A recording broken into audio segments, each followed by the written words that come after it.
Dost thou believe, Orlando, that the boy can do all this that he hath promised? Sometimes I do, and sometimes I do not. For those that hope they fear, and know they fear. Patience once more, while our compact is urged. You say if I bring in your Rosalind, you'll bestow her on Orlando here. And you say you'll have her when I bring her. That would I, had I the kingdoms to give with her. You say you'll marry me if I be willing. That will I, should I die the hour after. But if you do refuse to marry me, you'll give yourself this most faithful shepherd. So is the bargain. You say you'll have Phoebe if she will. So to have her and death were both the one thing. I have promised to make all this matter even. Keep you your word, O Duke, to give your daughter. You yours, Orlando, to receive his daughter. Keep you your word, Phoebe, that you'll marry me, or else refusing me to wed this shepherd. Keep you your word, Silvius, that you'll marry her if she refuse me. And from hence I go, to make these doubts all even.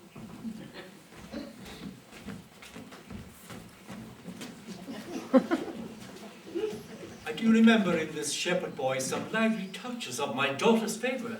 My lord, the first time I saw him, methought him a brother to your daughter. But the boy is forest born, and hath been tutored in the many desperate rudiments by his uncle, whom he reports to be a great magician, obscured in the circle of the forest. There is sure another flood toward, and these couples are coming to the ark. Here comes a pair of very strange beasts, which in all tongues are called fools. Salutations and greetings to you all. Good my lord, greeting welcome. This is the motley-minded gentleman that I have so often met in the forest. He hath been a courtier. He swears. If any man doubt that, do let him put me to my purgation. I have trod a measure. I have flattered a lady. I have been politic with my friends and smooth with my enemies. I have undone 3 tailors, had 4 quarrels, and like to have fought 1. And how was that ta'en up? Faith, sir, we met and found our quarrel was upon the 7th cause. How 7th cause? Good my lord, like this fellow. Yeah, I like it very well. Sir, God ills you, I desire you of the like. I press in here, sir, among the rest of the country copulatives, to swear and to forswear, as marriage binds and blood breaks. A poor virgin, sir, an ill-favoured thing, but mine own. A poor humour of mine, sir, to take that which no man else will. Rich honesty dwells like a miser in a poor house, as your pearl in your foul oyster. I think he's very swift and sententious. According to the fool's boat, sir, and such dulcet diseases. Oh, but for the 7th cause, how did you find quarrel on the 7th cause? Upon a lie 7 times removed, bear your body most smooth. As thus, sir, I did dislike the cut of a certain courtier's beard. He sent me word, if I said it was not well cut, he was in mind it was. This was called the retort courteous. If again I sent word it was not well cut, he would send me word, he cut it to please himself. This was called the quid modest. Again, it was not well cut. He would disarm my judgment. This was called the reply churlish. And again, if it was not well cut, he would say I spake not true. This was called the reproof valiant. And again, if it was not well cut, he would say I lie. This was called the countercheck quarrelsome. And so on to the lie circumstantial and the lie direct. And how oft did you say that his beard was not well cut? Oh, sir, I does not give him the lie circumstantial, and he does not give me the lie direct. Therefore we measured swords and parted. Huh? Is this not a rare fellow, my lord? He's as good at anything. Yet a fool. He uses his folly like a stalking horse, and on the presentation of that, he shoots his wit.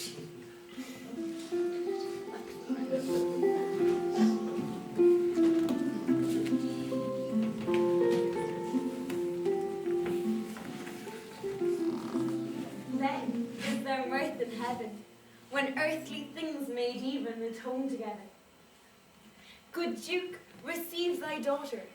Hymen from heaven brought her hither. Yea, brought her hither that you might join her hand with his, whose heart within his bosom is. To you I give myself, for I am yours. To you I give myself, for I am yours. If there be truth in sight, you are my daughter. If there be truth in sight, you are my Rosalind. If sight and shape be true, why then, my love, adieu. I'll have no father if you be not he. I'll have no husband if you be not he. Nor ne'er wed woman if you be not she. Peace home, I bar confusion. 'Tis I must make conclusion of these most strange events.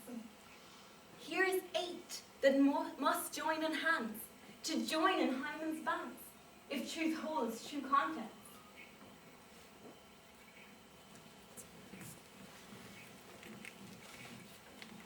You and you, no cross shall part.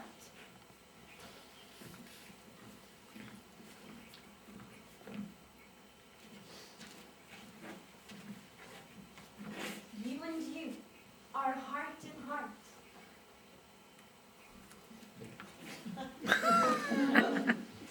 You to his love must accord, or have a woman for your lord. You and you are sure together, as the winter to foul weather. While the wedlock hymn we sing, feed yourselves with questioning, that reason wonder may diminish, how thus we met, and these things finish. Wedding is great Juno's crown, O blessed bond of board and bed, 'tis Hymen's people every town. High wedlock then be honoured, honour, high honour and renown, to Hymen God of every town. My dear niece, welcome thou art to me. Even daughter, welcome in no less degree. I will not eat my word. Now thou art mine. Thy faith my fancy to thee doth combine. Let me have audience for a word or two. Duke Frederick, hearing how every day men of great worth resorted to this forest, addressed the mighty power which were on foot, in his own opinion, purposely to take his brother here and put him to the sword. And to the skirts of this wild wood he came, where meeting with an old religious man, after some question with him, was converted both from his enterprise and from the world.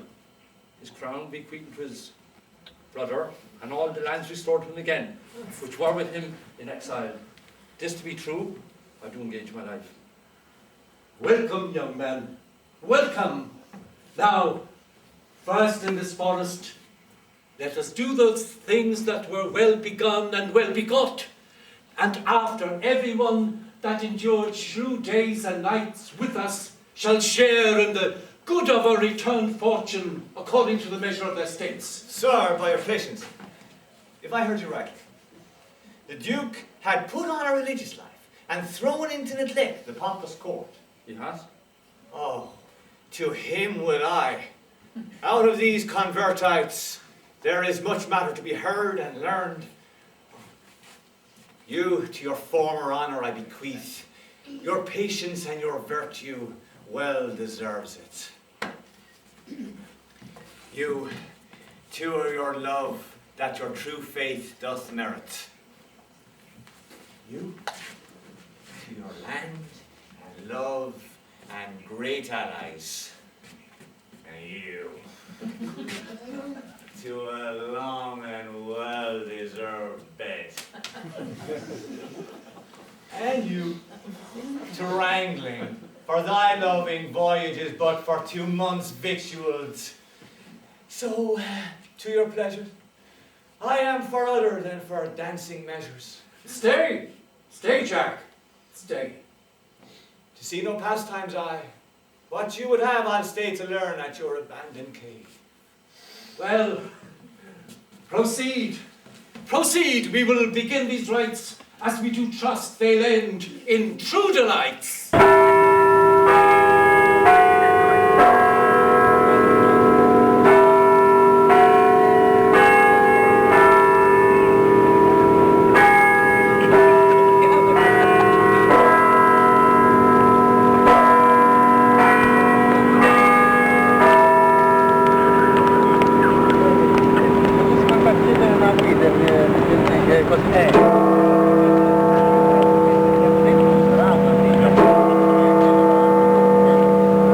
It is not the fashion to see the lady the epilogue. Yet it is no more unhandsome than to see the lord the prologue. If it be true that good wine needs no bush, 'tis true that a good play needs no epilogue. Yet to good wine they do use good bushes, and good plays may prove better by the help of good epilogues. What a case am I in then, that I am neither a good epilogue, nor can insinuate with you in the behalf of a good play. I am not furnished like a beggar, therefore to beg will not become me. My way is to conjure you, and I'll begin with the women. I charge you, O women, for the love you bear to men, to like as much of this play as please you. And I charge you, O men, for the love you bear to women, as I perceive by your simpering none of you hates them, that between you and the women the play may please. If I were a woman, I would kiss as many of you as had beards that pleased me, complexions that liked me, and breaths that I defied not. And I am sure as many as have good beards, or good faces, or sweet breaths, will for my kind offer, when I make curtsy, bid me farewell.